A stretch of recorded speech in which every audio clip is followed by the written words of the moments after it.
నీ ధైర్యం తోడై ఉండగా ఏ సాయం కోసం చూడక నీ ధ్యేయం చూపే మార్గంలో పోరా సూటిగా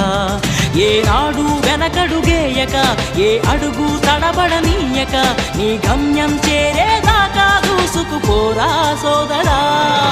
పట్టుదలతో చేస్తే సమరం తప్పకుండా నీదే విజయం కష్టపడితే రాదా ఫలితం పదరా సోదరా